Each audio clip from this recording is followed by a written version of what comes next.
Panzi Santé pour tous. Panzi Santé pour tous est une émission qui nous donne des informations précises et à jour sur les différentes thématiques en rapport avec la santé, ainsi que les différents services nous offerts par l'hôpital.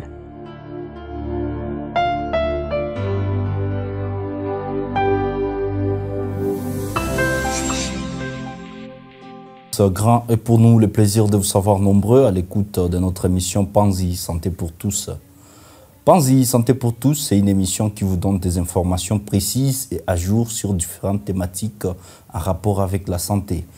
Aujourd'hui, ici au studio, nous allons vous parler sur les différentes complications qu'on peut avoir lorsqu'on consulte en retard pour des problèmes de fractures. À la présentation, vous serez accompagné par Dr Junior Fataki. Ici au studio, nous allons recevoir le chirurgien orthopédiste à l'hôpital général de référence de Panzi, Dr Valérie Touboura. Bienvenue. Je me nomme Dr Valérie Amani Touboura. Je suis médecin chirurgien orthopédiste au sein de l'hôpital général de référence de Panzi. Dr Valérie, aujourd'hui, nous sommes heureux de vous recevoir dans ce studio. Comme vous le savez, on va parler sur votre domaine qui est tout simplement la traumatologie, comme vous venez de nous le dire. Est-ce qu'aujourd'hui on parle des conséquences des consultations, donc lorsqu'on consulte en retard, les conséquences qu'on peut avoir lorsqu'on s'est fracturé. Mais est-ce qu'on peut comprendre d'abord, par définition, la fracture, c'est quoi? Ok, merci beaucoup. Au fait, pour comprendre la fracture, il faut d'abord la définir. La fracture, elle est définie comme une perte de continuité du tissu osseux, ou encore on peut la définir comme étant une perte du levier osseux, souvent due à plusieurs causes, les plus souvent traumatiques, mais également certaines maladies qui fragilisent l'os. Tutongelea fracture ndio tunaita Kiswahili kuvunjika.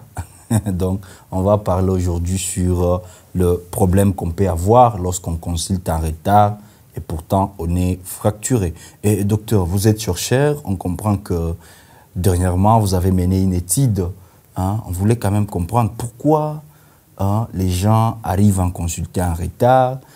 Qu'est-ce que vous avez trouvé comme réponse à ces différentes questions? Parce qu'on se pose aussi la question, Mutu alivunjika, mwana vunjike qu'on a ce qui a douleur, mais pourquoi alors ces gens-là consultent en retard malgré la douleur qui est si présente? Au fait, nous avons été impressionnés par ce que nous vivons à l'hôpital pour ce qui est des recours tardifs pour les patients benye banavunjika, ceux qui arrivent à l'hôpital balivunjika, mtu alifanya aksida akavunjika, lakini haikuwa ile siku yenye alivunjika ndio siku atafika kwa hospitali.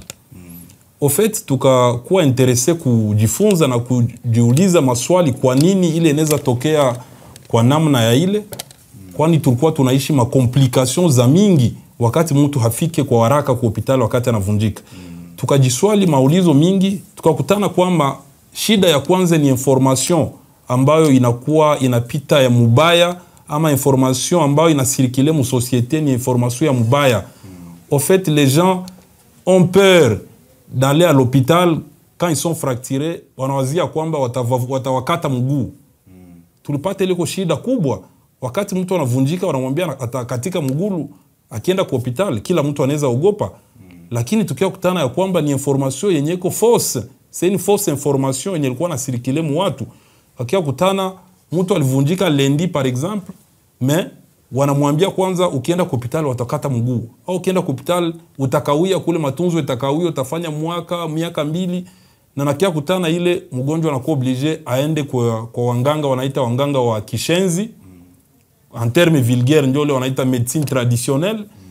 Au fait, tukakia kutana wakati mgonjwa anaenda kwanza kule, hakuna gisi atafanya radio. Kule hawafanye radio.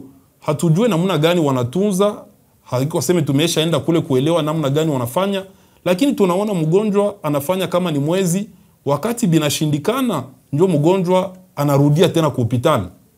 C'est ça ce que nous appelons un retard de consultation.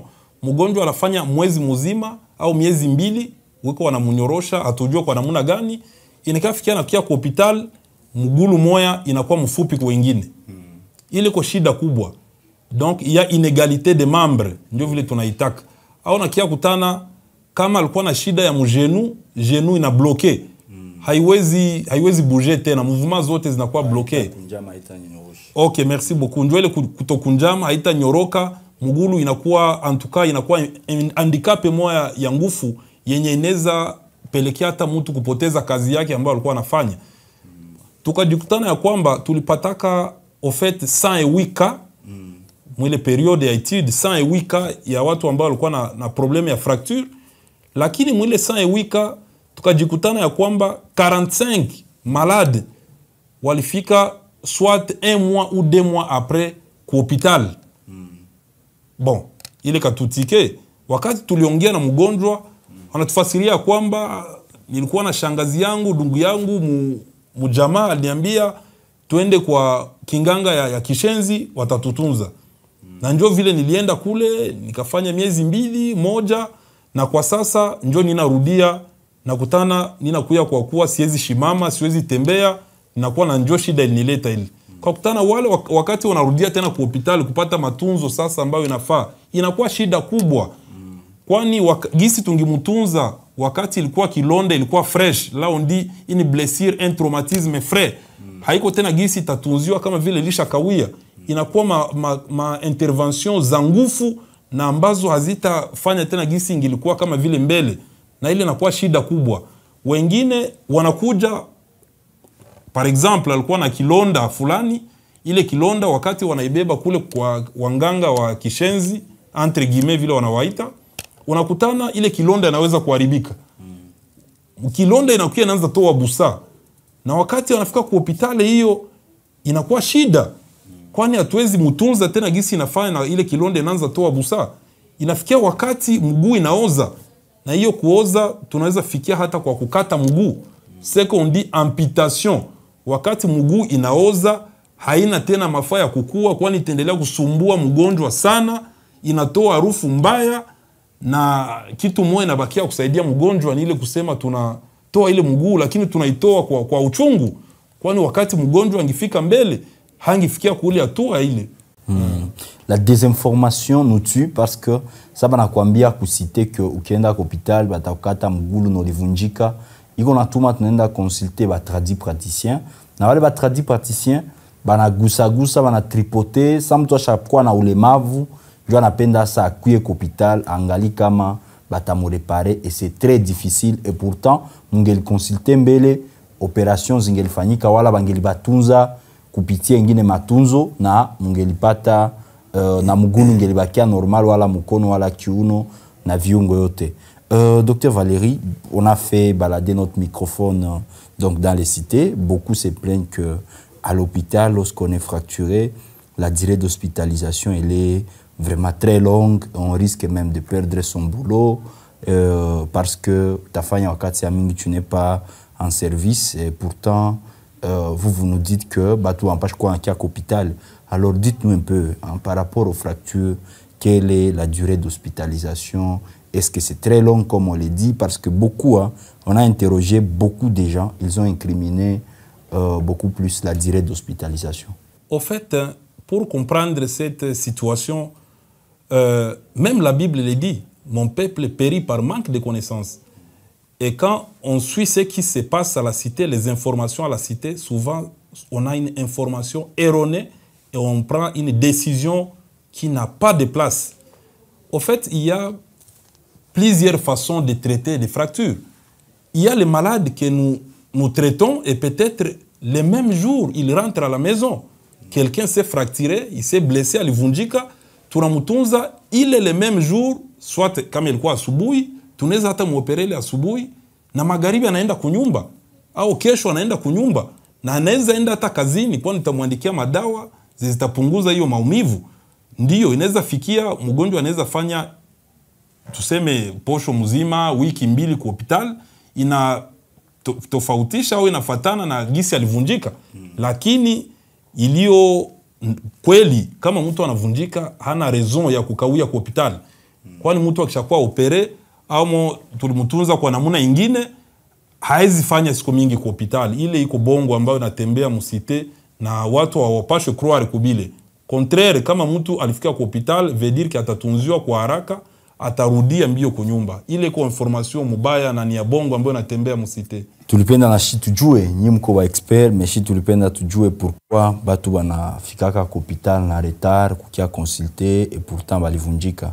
Mais ba mingi banatuambia que kuvunjika ba tradi traditionnel ou ba tradi traditionnel banaitunza mzuri, donc banganga mzee tu banatunza kuvunjika mzuri. Alors shi tulikuwa napenda we en tant que mtaalamu utupatie mwangaza, est-ce que mtu anaweza tunziwa na mayani kuvunjika? Est-ce que ma resultats zinakwaka aye nyibe munazoea milie ya batu wa kuvunjika? Unaweza patia auditeur auditrice biko natufata mwangaza par rapport ya ile. Au fait, ile kusema wa tradi praticien ama wanganga wa kishenzi wanatunza wanavunjika, siwezi kuafirme ama kukataa mambo ambao wanafanya, kwani siaenda kule wanakuwa kuona ambao wanafanya. Lakini kitu mwa ninaona tu ni kwamba mgonjwa alikuya, tunamuuliza ulienda kwanza wapi, wewe mtu ulivunjika kuna kwa miezi 2 ama posho, kwa nini unakia leo? Ananiambia ni vile kwanza wameniambia niende ona waganga wa kishenzi, walikamata wakanyorosha, wanafanya siwe namuna gani, lakini mimi naona maumivu haishe na sisikie kupona. Antuka kusema aseme wanatunza namuna gani siwezi kuafirme ama kusema yeyote ile, lakini najua kwamba mtu akivunjika anapashwa enda kwa mtaalamu mwenye alisoma, mwenye anaelewa ile hali ya mgonjwa, na atatumikisha vyombo fulani, hata radiografi, kwani nafikiri ile haiko kwa watradi praticien. Ataona kama mtu alivunjika hivi anapashwa tunziwa hivi. Lakini ile kusema aseme wanatunza wanganga wa kishenzi wanatunza ambao walivunjika namuna gani, siwezi pana confirmation. Lakini ni kusema kwamba watu wanavunjika fasi yao ni ku hospital. Ku hospital ndio mtu anapashwa enda kupata matunzo ambayo inafaa na kuevite ile yote ambayo nilisema mbele inafikia wakati mtu anafika nyuma kwa hospital wakati alizunguruka huko na kule. Ah, d'accord, docteur. Mais est-ce qu'on peut comprendre? Vous venez de nous dire que à l'hôpital, donc, on soigne très bien la fracture parce qu'on a la radio. Est-ce que sans radio, on peut soigner des fractures? Bon, ok. Au fait, mtu wakati anafika alipata aksida majali fulani, sisi kwa hospital kwa yenye tatuma tutunze mgonjwa gisi nafaa na kujua wapi anavunjikia, mfupa ilienda namuna gani, eske naomba kuinyorosha muhali gani, inapashwa kufanya radio. Radio ndio examen de confirmation, ile wanaita examen de certitude. Shi tunaona tu mgonjwa anakieko na lalamika, mgulu haitingizike au iko lupengu, me tunalomba radio kwanza. Radio inatusaidia kuona namuna gani tutatunza mgonjwa, ama tutatumikisha materiel gani ambayo inafaa ili mgonjwa apate kureprendre normalement les deux membres kwa sababu vile kuvunjikaka kama inaweza kusemewa vile, lakini bila radio iko vigumu kutunza. Prenez que lorsque vous arrivez à l'hôpital, on vous demande de faire la radiographie, ce n'est pas parce que on veut donc user de votre argent, mais tout simplement c'est pour orienter les chirurgiens qui va prendre en charge correctement la fracture, de savoir comment se comporter. Docteur Touboura, ok, on vient de comprendre que les vieux, les mungangamouze, les tradis praticiens qui nous disent qu'ils soignent des fractures, c'est déjà faux parce qu'ils n'ont pas de radio. Hein, donc, Abadjo va se baser sur quoi pour soigner une fracture. Mais nous, alors, on veut comprendre ici à l'hôpital, hein, comment vous arrivez à manager pour soigner des fractures, vous, en tant qu'expert. Quand les malades arrivent à l'hôpital, il a été traumatisé, il a connu un accident quelque part, il est tombé. Quand ils arrivent à l'hôpital, nous faisons d'abord les premiers bilans, ce qu'on dit les examens de radiographie.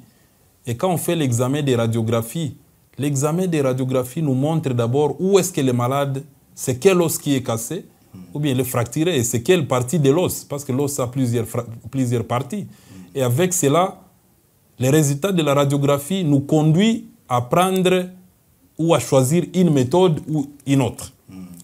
Et pour ce faire, normalement, on fait les choix d'une méthode selon plusieurs paramètres à examiner ensemble.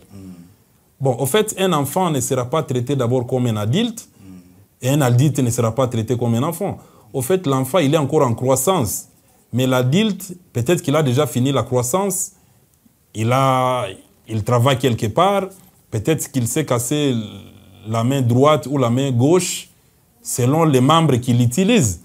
Et avec cela, nous pouvons dire que celui-ci, pour que soit bien pris en charge, il faut l'opérer.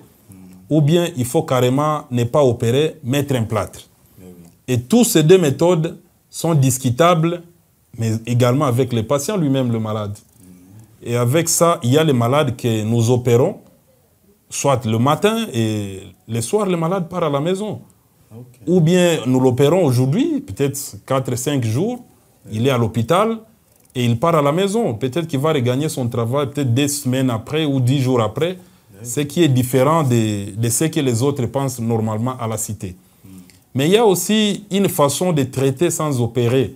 Et c'est qu'on dit, on va mettre les plâtres. Ces plâtres aussi, c'est une autre méthode de traitement. Et selon maintenant, on va peser avec le malade quelle méthode qu'il lui faut et quelle méthode avantage le malade selon le travail qu'il fait ou bien selon ce qu'il fait dans la famille. Au fait, c'est ça.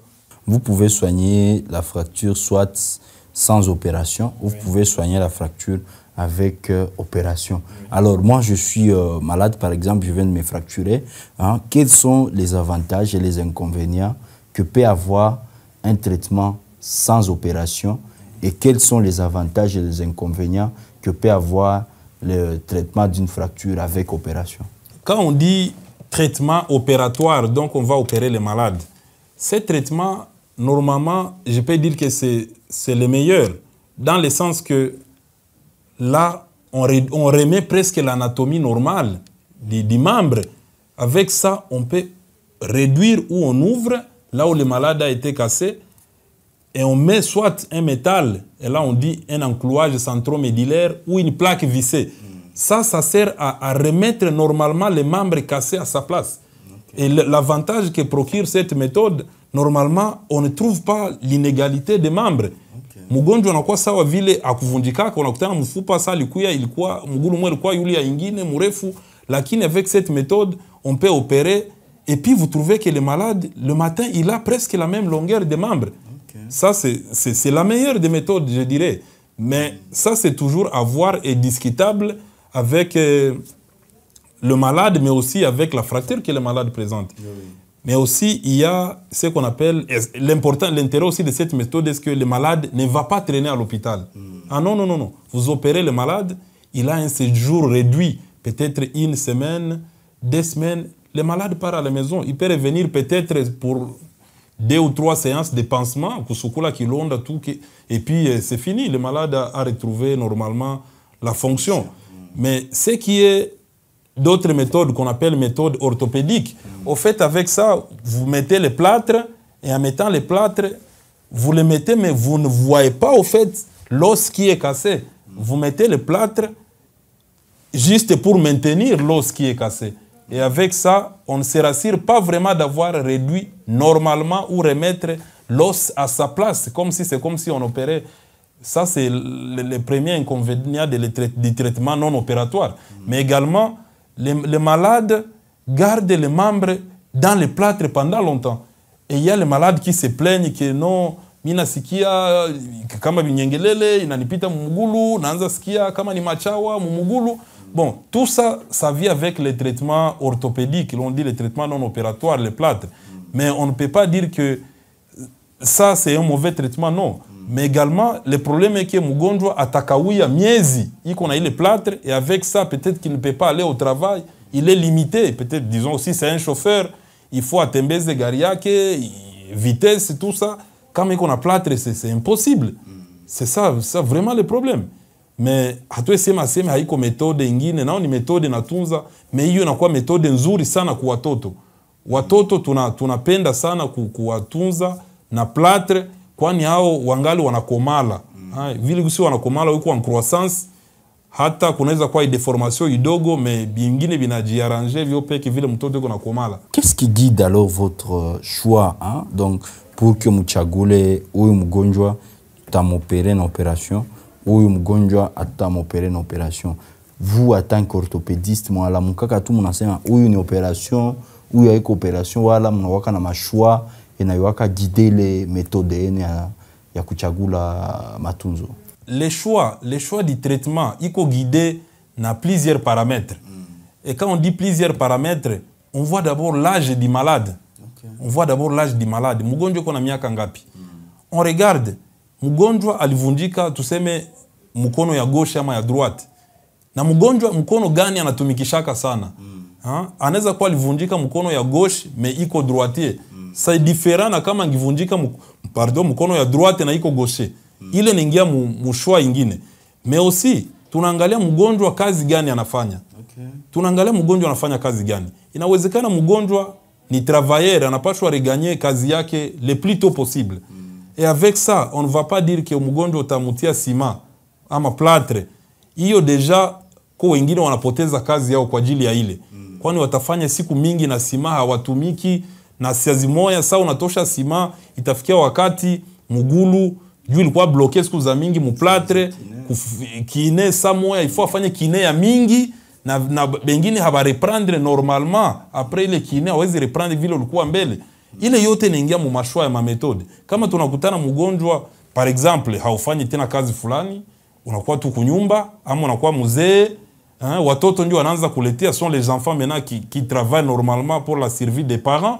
Et avec ça, nous pouvons dire que bon, celui-ci comme il n'a plus beaucoup de choses à faire, on peut choisir tunamtunza soit na plâtre inafikia kama hali ya vile, lakini kama mtu angali na nguvu ya kutumika anapaswa survenir ku besoins za jamaa, normalement la meilleure des méthodes c'est la méthode opératoire au fait. Le traitement chirurgical. Mais on aimerait alors comprendre quelles sont les complications que vous, en tant qu'expert, vous avez déjà expérimenté ici à l'hôpital quand quelqu'un arrive en retard et là a été victime d'une fracture. Quelles sont les complications auxquelles vous assistez? Au fait, pour les complications, il y a plusieurs complications souvent qui sont liées à la consultation tardive pour les malades qui ont connu des problèmes de fracture. Au fait, il y a ma complication zenye zinakuwa d'ordre général. Au fait, inafikia mgonjwa alitraîner d'abord kule. Na ile kutraîner kule dans le sens vulgaire wanasema walivunjika wanamtunzaka wakati kilonda ingali moto. C'est comme ça on dit dans le sens vulgaire. Et avec ça quand le malade ashapita d'abord mafasi mingi wako wanamwambia hivi na hiki sana ukia kwa hospital mara mingi unakia kutana mgulu moya inakuwa mrefu kwingine. Ça c'est un sérieux problème. Ama unakia kutana alikuwa na kilonda iliharibika. Ama kusema kilonda ilikuwa infecté, kilonda iliingia busa. Avec ile kilonda kuingia busa, ile ko complication moya ya ngufu yenye hata kwa hospitali inaleta shida ya kutunziwa. Alors que mgonjwa angifika mbele kwa wakati tungimutunza na anaevite vile vyote. Mais wakati mgonjwa anaanza kia deja mgulu moya inakuwa mrefu kwingine ama kilonda inatoa busa, infection, ama inaweza fikia hata mgonjwa alifanya miezi mingi kwani hawakufanya radio, hawakuwa metode ya kutumikisha, inakia kutana mgulu haikukamataka ama ile fracture n'a pas consolidé. C'est ce qu'on appelle une pseudarthrose. Et avec ça, c'est un sérieux problème. Et quand le malade nous revient encore à l'hôpital, là maintenant c'est pour reprendre de nouveau encore la fracture, c'est comme si c'est le premier jour. Et même quand nous traitons cette pseudarthrose, ça ne donne pas aussi des résultats comme si le malade arrivait avant. Et ça, c'est un sérieux problème, ça. Au fait, les complications d'ordre général, mais ce sont des complications évitables. Ou bien, il y a mtu anaweza éviter kama alifika mbele kwa hospital. Docteur Valérie, comme mot de la fin, est-ce que vous pouvez, en tant qu'expert en domaine, donner un tout petit peu de conseils sur la population de la RDC en général, parce que nous sommes également suivis sur nos pages YouTube, TikTok, Instagram, Facebook. Est-ce que vous pouvez donner à cette population de la RDC en général et celle-ci qui vous en particulier des conseils par rapport à cette problématique qui s'observe de plus en plus ici en province? Pour se rapprocher de la population, ama conseil ze mtu anaweza pana wakati kunakuwa shida ya nasikia mtu alipata accident alivunjika, kwani huku kwetu tunakuwa na shida ya maksida mingi, wakati balabala hazo kwanza ziko mweta ya mubaya na watu wanaweza pata ajali saa yeyote ile. Ya muhimu ya kujua ya kwamba mtu ambaye alipata shida ya aksida alivunjika, ya kwanza ambayo yanapashwa fanyika ni kumpeleka kwanza kwa hospitali. Ile njoo ya kwanza. Mtu alivunjika ni kumkamata, kuna kumwashemine directement kwa hospitali, kwani kwa hospitali pale watafanya maexamen, tutafanya maexamen ambazo zinafaa na kuangalia au fait traitement gani yenye inaistahili kwa mgonjwa, kuliko kwanza enda huku unauliza fulani anakuambia, unaenda huku anakuambia ingine. Ndio ile tunasema desinformation, ni hali yenye kunapita musite na haiko mzuri, kwani mgonjwa nyuma anaweza pata shida ambazo zinaweza muletea hata mambo mabaya ambayo tungilipashwa kuevite kama alienda mbele kwa hospitali. Au fait mtu anaanguka anapata shida fulani, ni kumpeleka kwanza kwa hospitali, na hospitali yenyewe tunasema ni hospitali kabambi ambayo kunaweza kuwa wataalamu. Tukisema wataalamu manake wale ambao walisoma kabisa kuhusu hiyo bitu kuvunjika. C'est ce que nous disons les orthopédistes traumatologues. Hein, parce qu'avec ça, nous pouvons discuter avec les malades, nous avons l'état d'écouter les malades et voir qu'est-ce qu'il faut pour que le malade retrouve normalement son état d'avant, comme s'il n'a pas été fracturé. C'est pour cela que nous avons approché la population, tusikuwa nasikia information za mubaya na za uongo zeziko zinapita, eti mtu akivunjika atakawia kwa hospitali, batamkata mguu. Hilo iko information ya mubaya na inaleta shida kubwa kwa wagonjwa. Ni kuambia kwamba kama mtu alipata shida ni directement kumpeleka ku hospitali ya kabambi ambao watamshughulikia na kumkamata en charge comme il faut. Merci beaucoup, Docteur Valérie, d'avoir accepté notre invitation. Auditeurs, auditrices, le plaisir était pour nous de vous savoir nombreux. Vous étiez tellement scotchés en train de nous suivre dans cette émission Panzi Santé pour tous. Aujourd'hui, nous parlions sur les difficultés ou les différentes complications qu'on peut avoir si nous avons consulté en retard et pourtant on était fracturé au départ. Donc, les conséquences que peut avoir une fracture si on a consulté en retard. Et autour de cette thématique, nous étions accompagnés sur studio par les chirurgiens, orthopédistes, traumatologues de l'hôpital général de Panzi, Dr Valérie Touboura. À la présentation, vous étiez accompagné par Dr Junior Fata, qui vous comprenez que veuillez venir consulter à temps ici à l'hôpital général de référence de Panzi et vous aurez tous les traitements adaptés par rapport à votre fracture. Aujourd'hui, on se fixe rendez-vous à la prochaine. Chaque jour est une vie. Merci de consulter également nos pages YouTube, nos pages TikTok, nos pages Facebook, nos pages Instagram. Si vous avez raté cette émission, vous allez les retrouver là-bas. Chaque jour est une vie. Au revoir.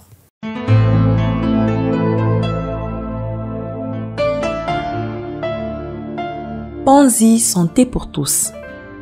Panzi Santé pour tous est une émission qui nous donne des informations précises et à jour sur les différentes thématiques en rapport avec la santé ainsi que les différents services nous offerts par l'hôpital.